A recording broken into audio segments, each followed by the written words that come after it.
Hello, attorney. Good morning. Alam mo, attorney, napapansin ko sa inyo, tuwing hearing ni Sara Duterte, after hearing, nagpapapriskon kayo.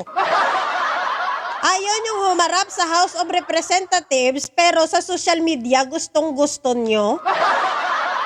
Bakit? Mas marami ba ditong manunood sa social media?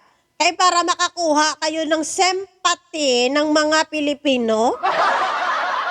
Kung naniniwala ka, attorney, na totoo si Sara Duterte na hindi siya kasama o kasabwat sa katiwalian na yan at hindi totoo yung binabato na katiwalian sa kanya, bakit ayaw niyo siyang paharapin sa tamang forum? Binibigyan siya ng pagkakataon para maipaliwanag niya ang lahat, pero hindi niyo kinakagat yung oportunidad na yon. Pero sa social media lang kayo yakutob. Alam mo, attorney, pagod na po yung taong bayan sa totoo lang. Tama na yung kadramahan nyo. It's time na para harapin ni Sara yung impeachment case niya.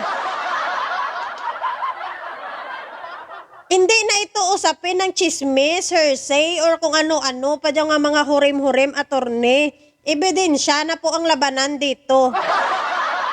At kahapon, nung napanood namin yung impeachment trial ni Sara Duterte, nalula kami sa mga numero. Yun ang ano nyo, yun ang labanan nyo, yun yung ano nyo, yun yung i-debunk nyo. Yun yung ipaliwanag nyo. Hindi pwede magpaliwanag ka lang dyan, sabihin mo lang na hindi totoo, hindi naman totoo hindi totoo yung binabato na katiwalian. Paano mo nasabi ka may ebidensya gani, attorney? Ebidensya ang labanan dito at nakita ng taong bayan kahapon yun, nabigla kami, bilyonarya pala siya. Hindi to haka-haka, attorney.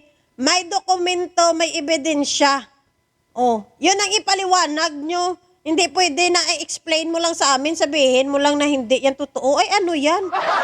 Kung hindi totoo, then prove it. Attorney ka, diba? I-prove nyo na hindi totoo yung ebidensya na pinakita. Sa 16 kayo na lawyer ni Sara Duterte, wala isa sa inyo na maglakas loob para patunayan na mali at hindi tama yung ebidensya? Let the evidence speak, attorney. At hindi nyo mababago kahit anong gawin nyo kung may ebidensya naman talaga laban kay Sara Duterte.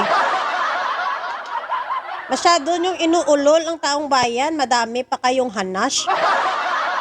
16 kayo, hindi nyo man lang na-convince si Sara na harapin na lang para matapos na. Kung wala naman siya kasalanan, kahit nga ikot-ikutin pa yan siya, lalabas at lalabas pa rin yung katotohanan.